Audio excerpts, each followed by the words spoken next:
Reviker je zadnja riječ tehnologije u segmentu zaštite žitarica. Služi suzbijanju ekonomski najznačajnijih bolesti pšenice i ječma. Prednost je prije svega potvrđena u kontroli septorije, osobito onih sojeva koji su razvili otpornost na standardne fungicide.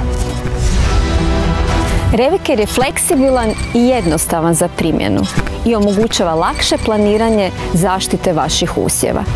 Zahvaljujući brzom, snažnom i dugotrajnom djelovanju, Reviker osigurava zdrav usjev i postavlja temelje za visok prinos i profit. Jednostavno za klasu iznad drugih. BASF. We create chemistry.